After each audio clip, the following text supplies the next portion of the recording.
各位线上的好朋友，大家好，我是陈医师。随着节气正式步入秋冬，早晚温差变化剧烈，不知道大家最近有注意到身边的亲朋好友，甚至是您自己，是不是开始出现了一种让人困扰的症状？那就是咳嗽反反复复，怎么样都断不了根。这一切往往始于一个微不足道的瞬间。可能最开始只是你在吞口水时，感觉到喉咙深处有一丝不易察觉的前痒，那总感觉就像是被水呛到了一样，又或者像是有一根轻柔的羽毛在你的咽喉壁上轻轻搔弄，若有似无，却又让你无法忽视。起初，大多数人大概都不会把它当作一回事，心里想着这不过是天气渐冷，喝2杯温热开水润润喉，大概就没事了。但是往往就在1-2天之后，这恼人的咳嗽不仅没有随着热水缓解，反而变本加厉，攻势越发猛烈。紧接着你开始感觉到喉咙里出现了那种黏腻滞涩，怎么吞都吞不下去，怎么咳也咳不干净的痰液。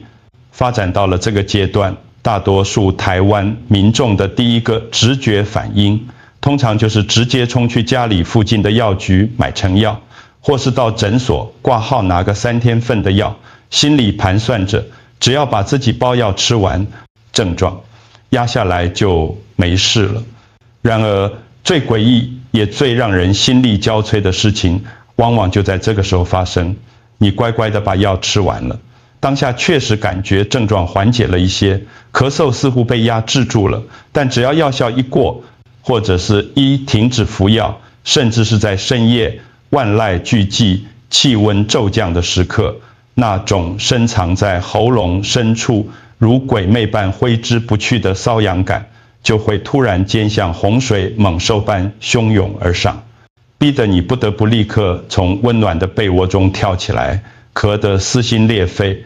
无法自拔，咳到满脸通红，颈部青筋暴露，甚至严重的时候会咳到作呕，咳到失禁，整个人蜷缩在床边，大口喘气，庞府肺都要被咳出来一样。这不仅仅是严重干扰了你个人的睡眠品质，连带你的枕边人、家里的孩子，甚至全家人都会被你这如同拉风箱般的剧烈咳嗽声吵得不得安宁。到了白天，因为整夜没睡好，你上班时精神恍惚，两眼无神，在重要的会议场合里，明明喉咙痒得难受，想咳嗽，却又不敢咳出声，只能死命憋着，憋得脸红脖子粗，那种既尴尬又难受的处境，相信很多人都深有体会。就这样日复一日，周复一周，甚至病情拖延了1-2个月都不见好转。原本你以为只是一个微不足道的小感冒，竟然演变成了一种顽固、难缠、庞府永远治不好的宿疾。这时候你开始恐慌了，心里不禁胡思乱想，是不是我的肺部烂掉了？是不是得了什么绝症？为什么吃了这么多抗生素，喝了这么多止咳糖浆，却一点用都没有？如果我刚才描述的这些场景让你感到心有戚戚焉，或者你觉得陈医师就是在描述你，甚至是您家中长辈或配偶现在的处境，那么请您务必静下心来，仔细聆听今天的分享。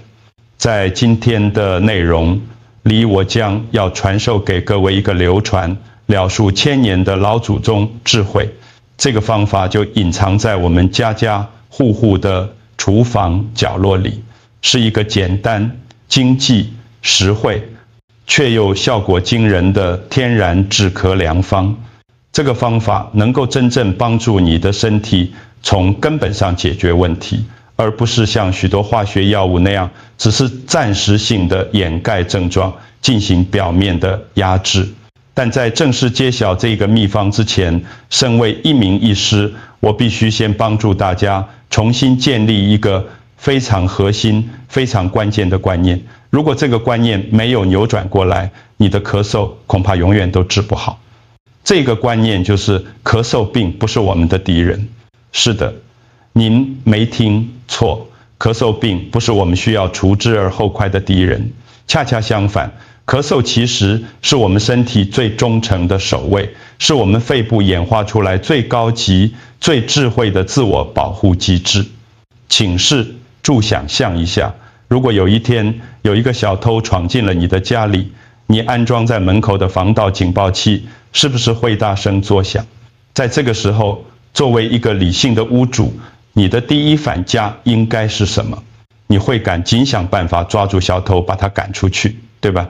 但是我们现代很多人在面对疾病时的逻辑却是这个警报器实在太吵了，吵得我睡不着觉，所以我拿一把铁锤直接把警报器砸烂，或者是直接把电源切断。当你砸坏警报器或切断电源后，警报声确实停止了，你的房子瞬间恢复了安静，你可能真谛以为天下太平，没事了。但事实上，那个小偷用我们中医的术语来说，就是风寒痰湿，这些致病因子依然大摇大摆地逗留在你的家里。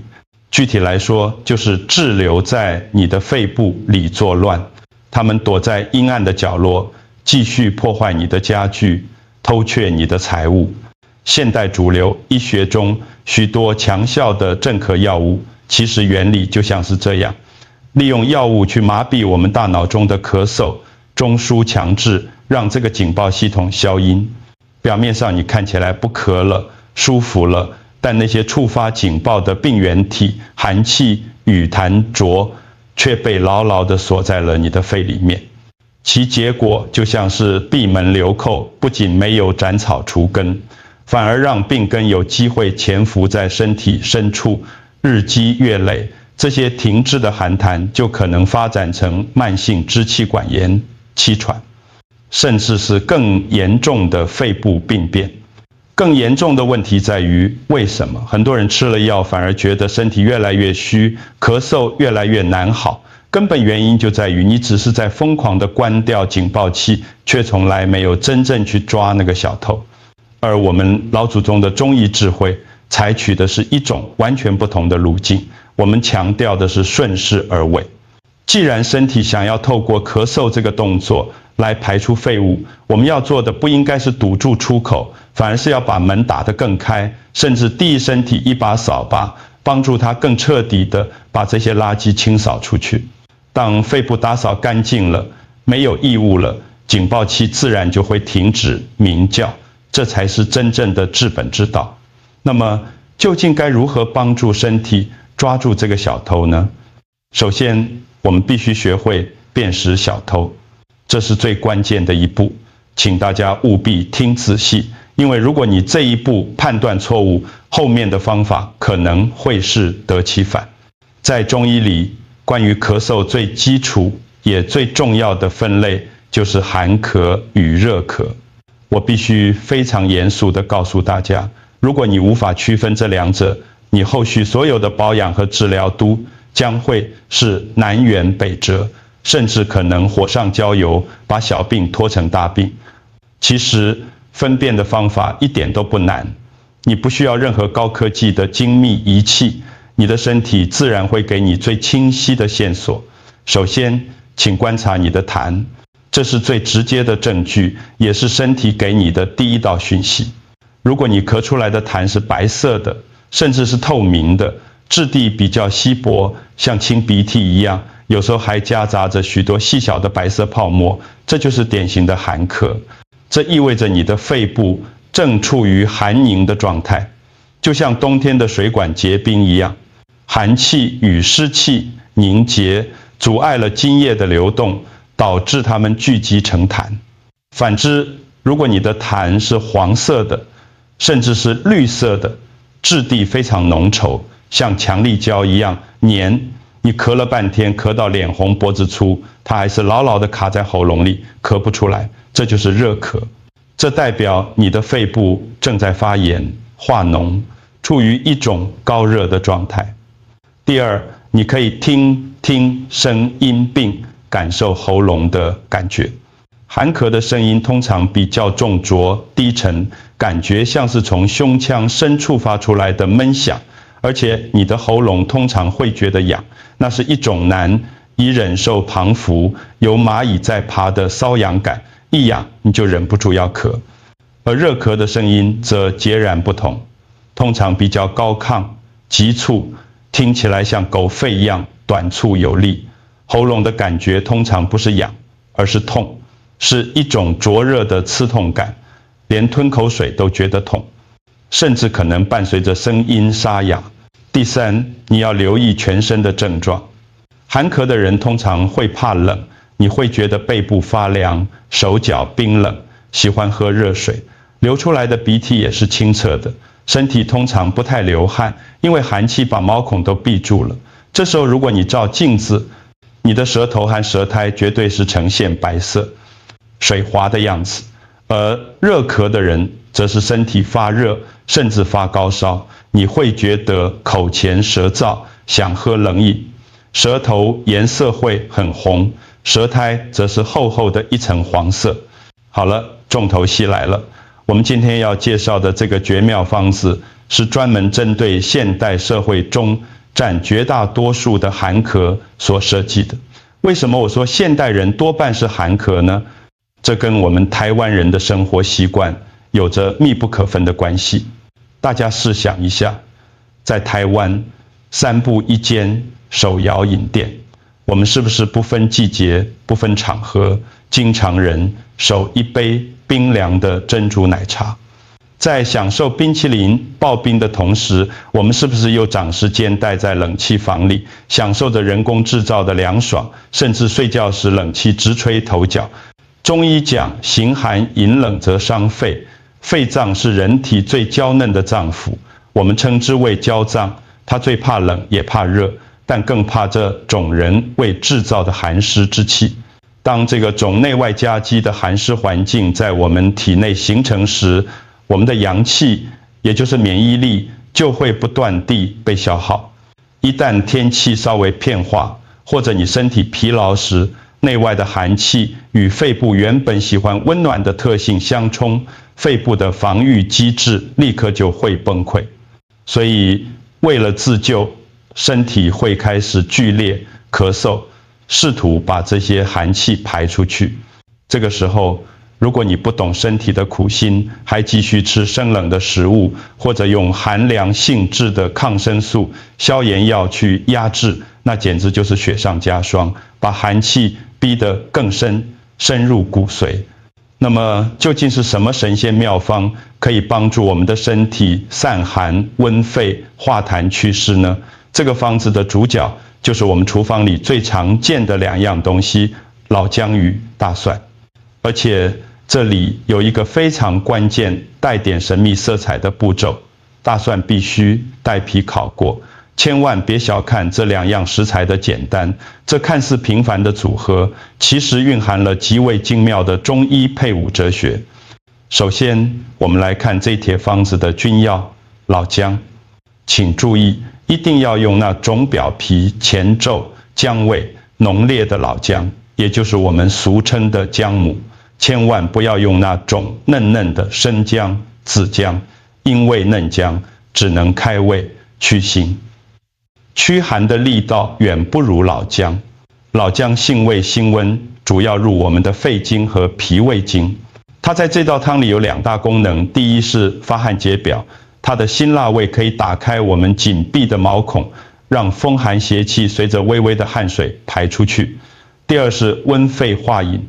当我们的肺被寒气冻住，津液变成粘稠的痰饮时，老姜的温热性质就像一颗小太阳，能直接温暖我们的肺部，把这些冻结的痰饮重新融化成水汽，让你能够咳出来或者代谢掉。接下来我们来看这帖方子的成药，带皮烤大蒜。大蒜同样性味辛温，但它的功效更为霸道。第一，它是天然的强力抗生素，大蒜素可以杀灭许多呼吸道的病原体，这一点连现代医学都是公认的。第二，它有一个很关键的功能，叫降气。咳嗽的本质就是肺气不降反升，这在中医叫肺气上逆。大蒜的沉降之力，能有效地帮助这些乱窜的废气回到正常的下降轨道。但是这个理有一个至关重要的点，也是很多人会做错的地方。为什么一定要考过？又为什么一定要带批？这就是中医泡治学的独特智慧。不知道大家有没有直接生吃过大蒜？那种辛辣刺激、烧心的感觉，是不是让你胃部如火烧，甚至胃痛？生大蒜虽然杀菌力强，但对我们的脾胃太过刺激。然而，当我们用小火慢慢烧烤它之后，奇迹发生了，大蒜的辛辣燥烈之性会被火气中和，刺激性大幅降低，而它的温补之力却被火气加强，变得更加温和醇厚，能够走得更深，进入我们的脏腑，去温化深层的寒气。至于为什么要留皮，这是老祖宗的经验累积。大蒜皮本身就是一味药材，具有利尿祛湿的功效。中医理论说，脾胃生痰之源，肺胃助痰之器。这句话是什么意思呢？意思就是说，你肺里面的痰源源不绝，根源往往在于你的脾胃。这个除湿机坏掉了，湿气排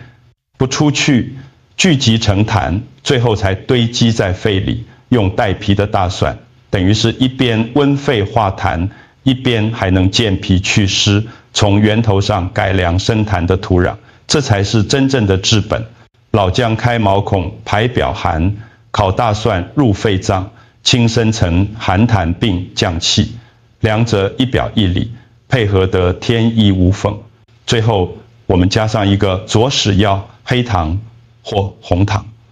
黑糖性温，在这个里扮演3个角色。第一是调和姜蒜的辛辣味，让这碗汤喝起来顺口，连小朋友都能接受。第二是它的温补性质。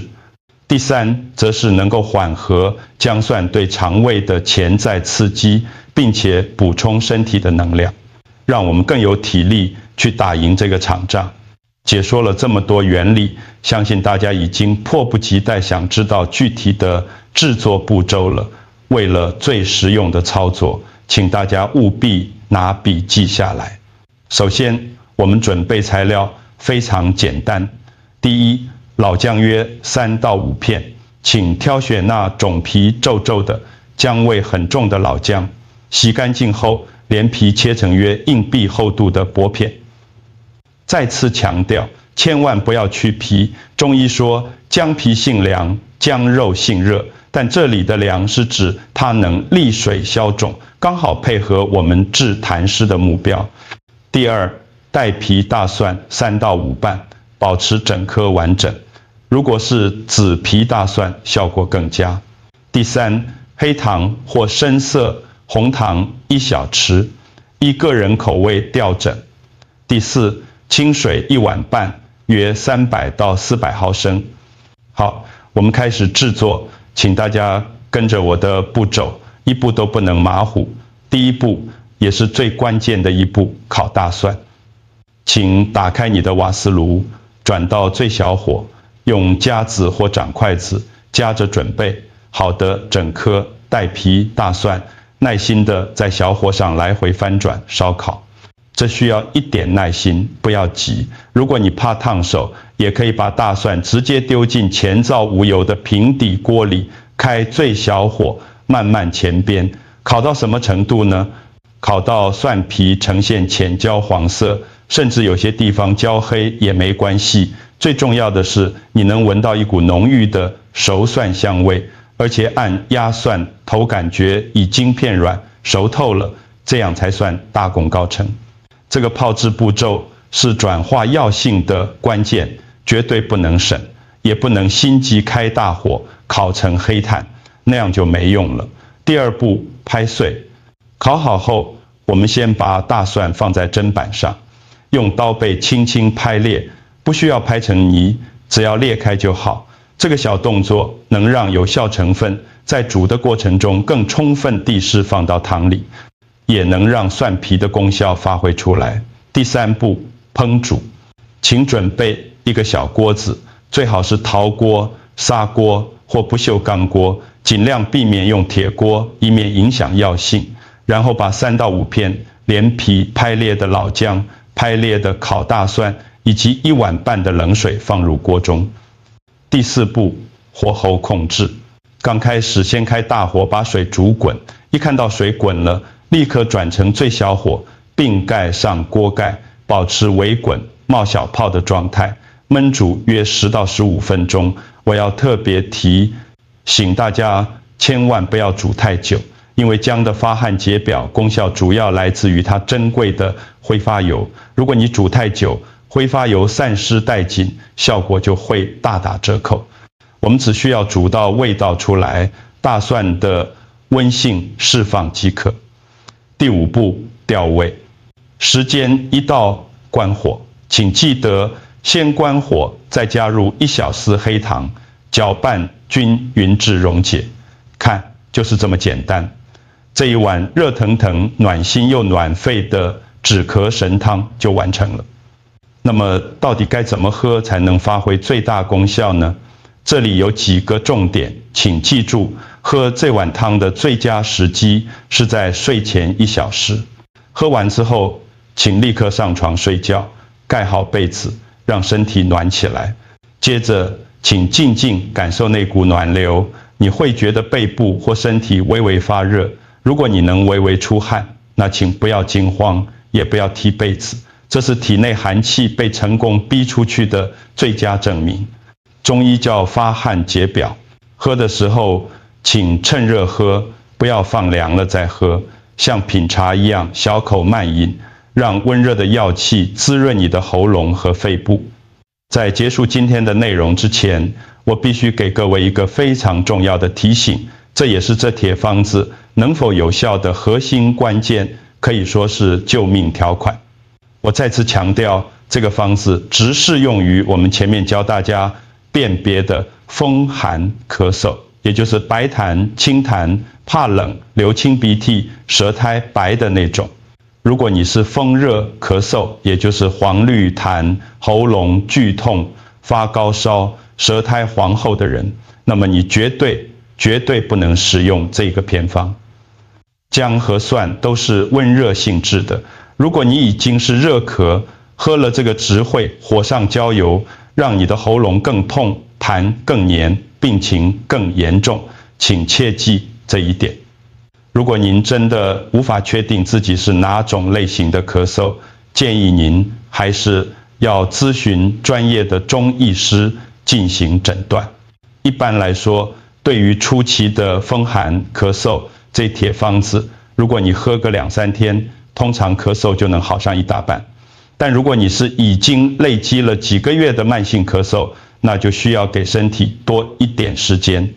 你需要更有耐心，连续喝个1、2周，慢慢去温化、瓦解体内深层的寒气。最后，如果家里的小朋友也有风寒咳嗽的症状，当然也可以使用，只需要把剂量减半，也就是1、2片姜、1两半烤蒜、1点黑糖，甜甜的，很好入口。这是非常安全有效的居家儿科保健方，各位家长可以放心使用。当然，除了喝这碗汤，生活习惯也要配合，注意保暖，特别是脖子和脚底，忌食生冷，不要一边喝热汤一边喝冷饮，那样神仙也救不了你。今天的分享就到这里，祝福大家都能拥有温暖健康的肺，远离咳嗽的困扰，每天都能睡个好觉。我是陈医师，感谢大家的聆听，我们下次见。